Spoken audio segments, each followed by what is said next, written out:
comes to education and diplomacy, we have the challenges and we have the issue. What do you want? What is your take on it in terms of education and diplomacy? Well, looking at education and diplomacy, I think we must first of all come up with our own system of education. You understand? An education in which we write up things or we design things that actually fit us. Because if you cannot educate yourself according to the understanding you have of yourself, it makes it very difficult for you to negotiate. Because let's think of it. Which education are we using to negotiate with Europeans? The same education they gave us. Oh, you mean we should So be having our language, our culture, our values put together? I think it should be according to our values and our culture. You understand? The language I have not I don't have too much problem with the language, but it should be according to our values. You understand? It's according to our values. We will understand how we will position ourselves when we come face to face with people who are negotiating with us.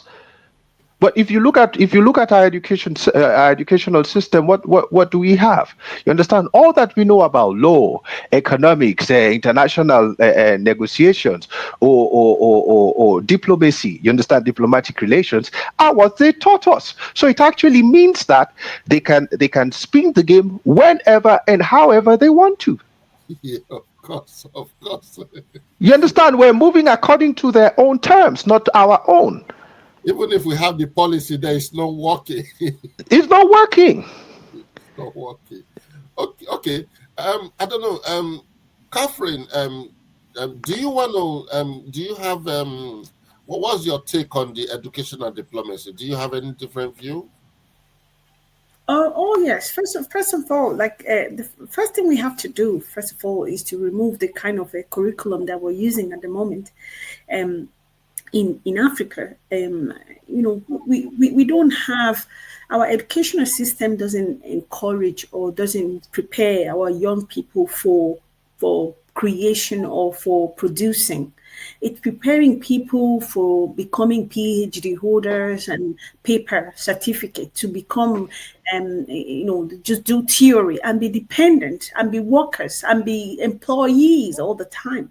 We're not, we don't have practical training. We don't have that kind of educational system that identify children's talents, skills, and just let them have those kind of skills that they need to have in order to produce, for us to not be consumers, for us to be producers.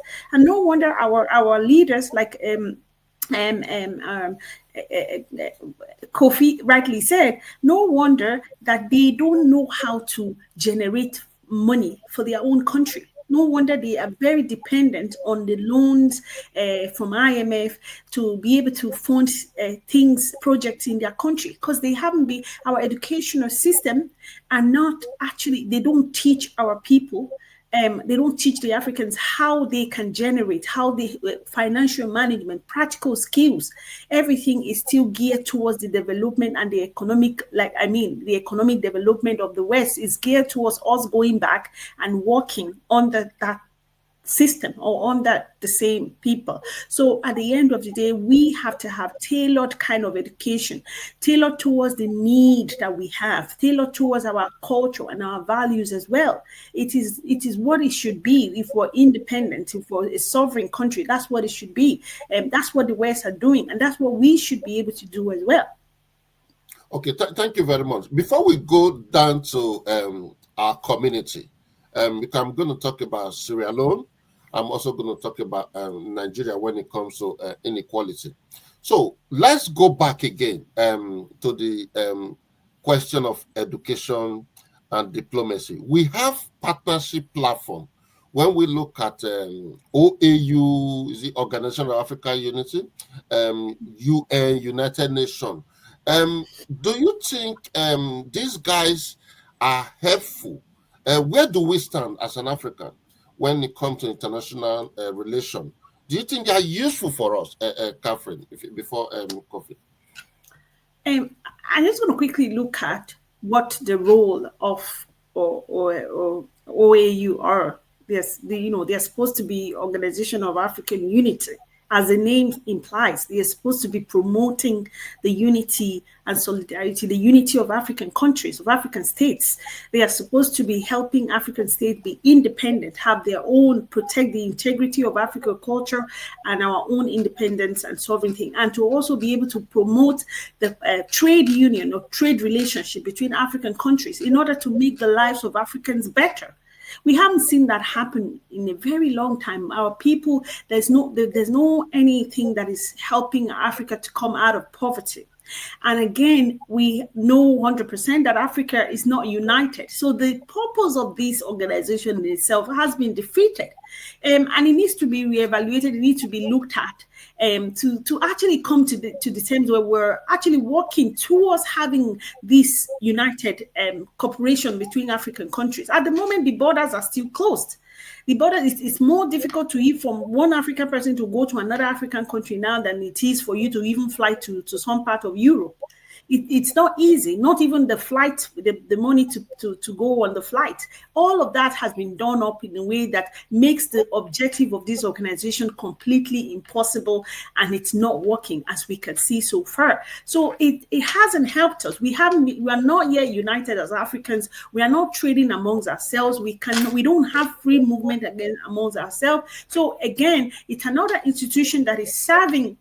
And another thing that is fundamental, that is supposed to be the principle or the objective of this organization as well, is that they will be able to free themselves from the colonial kind of system. But that hasn't happened yet, because Africans are still very dependent on the loan from IMF, very dependent on us traveling to the West to go and work and give back into the economy. We haven't been able to be to decolonize. That hasn't happened. It's getting worse, even as we see these days. So look, I don't think there's any help at the moment from that organization.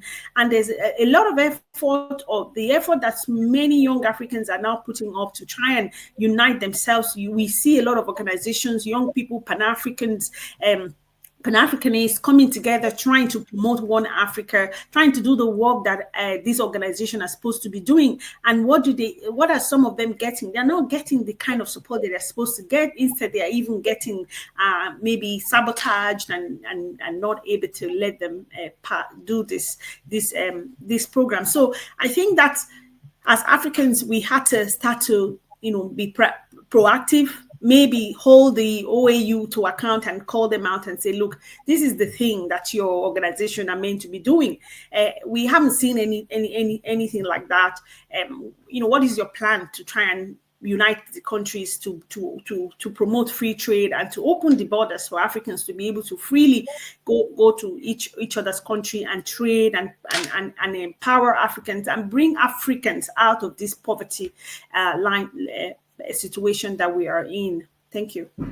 Thank you very much. Kofi, what do you have to say? Do you have anything to add to in regard to, do you think United Nations leadership, they are helpful to our development, and in what area?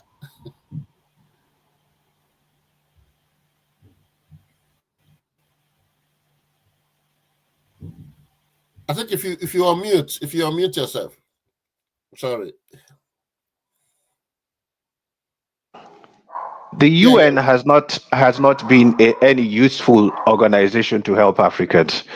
The reason why I'm saying this is we have seen how many atrocities has happened on the land, and most of the attempts they have made is not a solution-based attempt. You understand? They wait for things to go bad, then they come in to solve.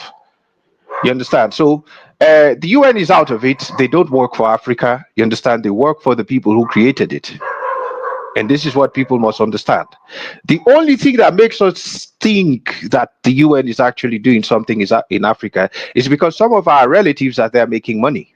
Some of our relatives are in there making money. But if you look at it from a general perspective, you understand they're not helping. When have you seen the United Nations in a country that doesn't have minerals? They're only interested in places that have minerals.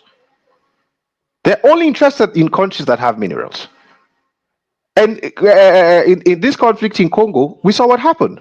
Ivan was caught loaded with minerals. You understand? So they're not a solution-based organization. You understand? What they want is they want the problem to start, then they act as if they come in with solutions. Wow. Yes. So now, going to this aspect of the African Union, the African Union is a lot more useless than the United Nations. The reason why I am saying this is our last move to unite the continent was actually stopped by the AU. Do you remember Gaddafi's case? What did the AU say? You understand? And what was Gaddafi's move? Gaddafi's move was actually to introduce the one passport and the one currency. Where was African Union to stop the invasion of Libya? Because we all understood that Gaddafi was not being taken out because Gaddafi was not being taken out because some people don't like him. No, Gaddafi was being taken out because had he introduced the one currency, that would have probably reduced the use of dollar on the continent. But they say he was a problem in the global community with regard to crisis rules, law, and all that. But the thing is this: I come from Sierra Leone, which is a country that our conflict was even related to Gaddafi. Okay, and one thing I want us to know about that yes. Before we go on that, I know that's the next question I'm gonna. Let's quickly go for a break for just 1 minute, and we'll be right back, viewers. Just okay. 1 minute before you need that one. Because okay, sir. We are here today. Yeah.